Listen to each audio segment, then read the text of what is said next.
ಸಿದ್ದರಾಮಯ್ಯನವರಿಗೆ BJP ಮೇಲೆ ಸಿಟ್ಟು ಕಡಿಮೆ ಆಗಿದೆ ಪಾಪ. ನೀವು ಅದನ್ನ ಬಿಜೆಪಿ ಮೇಲೆ ಹೇಳಿದರೆ ಅಂತ ನೀವು ಭಾವಿಸುವಂತ ಅವಶ್ಯಕತೆ ಇಲ್ಲ. ಯಾರು ಅವರ ಪಕ್ಷದಲ್ಲೇ ಆಂತರಿಕವಾಗಿ ಅವ್ರ ಕಾಲನ್ನ ಎಳಿತಕ್ಕಂಥ ಕೆಲಸ ಮಾಡ್ತಿದ್ರೆ ಅವ್ರ ಮೇಲೆ ಅವ್ರು ಹರಿಯಾಯ್ದಿರುವಂಥದ್ದು. ಆದರೆ ನನ್ನ ಒಂದು ಮನವಿ ಇವತ್ತು ರಾಜ್ಯದ ಮುಖ್ಯಮಂತ್ರಿಗಳಿಗೆ, ಇವತ್ತು ಕುರಿ ಕಾಯ್ತಕ್ಕಂಥ ಒಬ್ಬ ಆ ಸಮುದಾಯಕ್ಕೆ ಸೇರಿರ್ತಕ್ಕಂಥ ಒಬ್ಬರು ರಾಜ್ಯದ ಮುಖ್ಯಮಂತ್ರಿಗಳಾಗಿದ್ದಾರೆ, ಸಂತೋಷ. ನಾನು ಕಳೆದ 1 ತಿಂಗಳಿಂದ ಹೇಳ್ತಾ ಇದ್ದೇನೆ, ಅಹಿಂದ ಹೇಳ್ಕೊಂಡೇನು ಮುಖ್ಯಮಂತ್ರಿ ಸ್ಥಾನನ ಪಡೆದುಕೊಂಡಿದ್ದೀರಿ ಮನೆ ಸಿದ್ದರಾಮಯ್ಯನವರೇ, ಈ ಬಜೆಟ್ ಅಲ್ಲಾದರೂ ಕೂಡ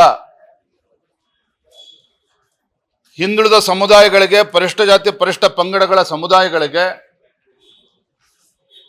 ಭಾರತೀಯ ಜನತಾ ಪಾರ್ಟಿ ಯಡಿಯೂರಪ್ಪನವರಿದ್ದಾಗ, ಮುಖ್ಯಮಂತ್ರಿಗಳಿದ್ದಾಗ, ಬಿಜೆಪಿ ಸರ್ಕಾರ ಇದ್ದಾಗ ಏನು ಅನುದಾನ ಕೊಟ್ಟಿದ್ರು 550 ಕೋಟಿ ರೂಪಾಯಿಗಳು, ಈ ಬಜೆಟ್ ಅಲ್ಲಾದ್ರೂ ಕೂಡ ಕನಿಷ್ಠ 2,500-3 ಸಾವಿರ ಕೋಟಿಯನ್ನ ಕೊಡಬೇಕು ಅಂತೇಳಿ ನಾನು ಇವತ್ತು ಆ ಸಮುದಾಯಗಳ ಪರವಾಗಿ ಹಕ್ಕೊತ್ತಾಯವನ್ನ ನಾನು ಮಾಡ್ತಾ ಇದ್ದೇನೆ.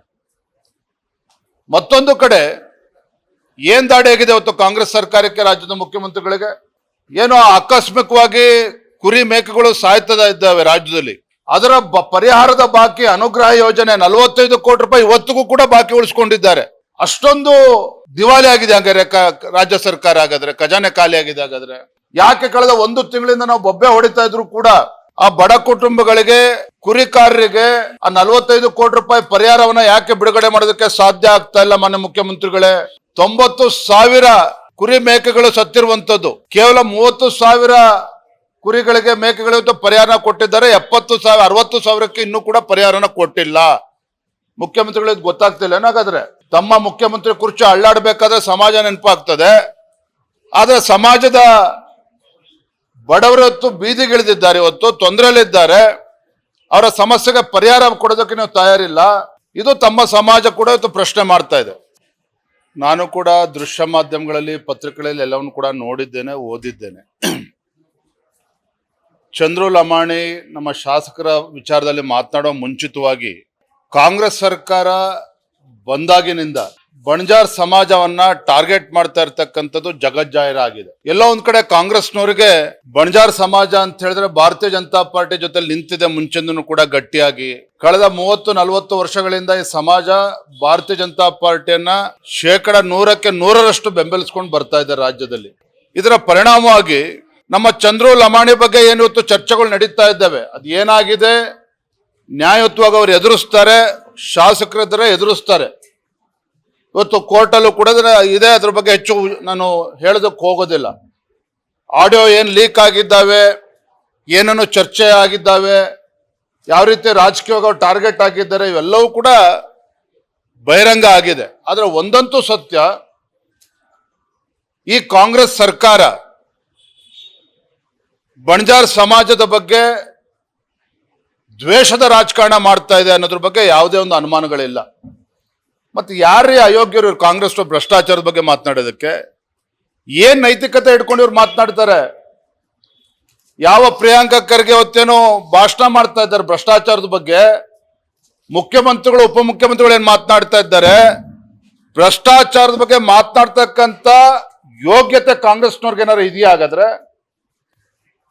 ಮುಖ್ಯಮಂತ್ರಿಗಳಾಗಿ ಮೊದಲ 6 ತಿಂಗಳಲ್ಲೇ ವಾಲ್ಮೀಕಿ ಅಭಿವೃದ್ಧಿ ನಿಗಮ ಹಗರಣ ಆಯ್ತಲ್ಲ, ವಾಲ್ಮೀಕಿ ಸಮುದಾಯದ ಪ್ರಾಮಾಣಿಕ ಅಧಿಕಾರಿ ಆತ್ಮಹತ್ಯೆ ಮಾಡ್ಕೊಂಡ್ರಲ್ಲ, ತಮ್ಮ ಮಂತ್ರಿ ರಾಜೀನಾಮೆ ಕೊಟ್ರಲ್ಲ, 100 ಕೋಟಿ ಪರಿಷ್ಠ ಪಂಗಡಕ್ಕೆ ಇಟ್ಟಿರ್ತಕ್ಕಂಥ ಹಣವನ್ನ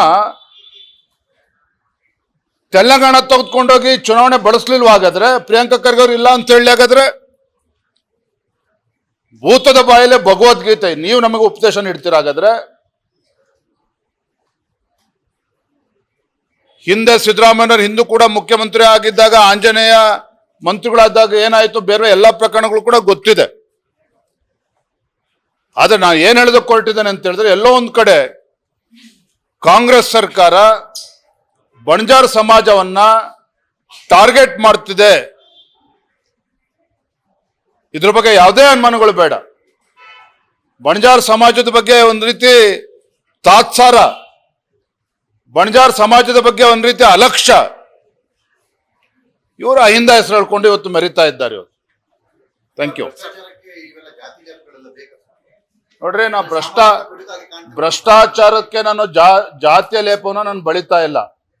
ನಾನು ಆಗ್ಲೇ ಏನ್ ಹೇಳಿದೆ, ಚಂದ್ರು ಲಮಾಣಿ ಪ್ರಕರಣದಲ್ಲಿ ಏನಾಗಿದೆ, ಈಗಾಗಲೇ ನ್ಯಾಯಾಲಯದಲ್ಲಿದೆ ಪ್ರಕರಣ, ಲೋಕಾಯುಕ್ತ ತನಿಖೆ ನಡೀತಾ ಇದೆ. ಸತ್ಯಾಸತ್ಯತೆ ಹೊರಗೆ ಬರಬೇಕು. ಇಲ್ಲಿ ಇದ್ರ ಬಗ್ಗೆ ತೀರ್ಮಾನ ಮಾಡ್ಲಿ, ತನಿಖೆ ಆಗ್ಲಿ, ಅದ್ರ ಬಗ್ಗೆ ನಾವೇನು ಕೂಡ ಚಕಾರ ಎತ್ತಾ ಇಲ್ಲ.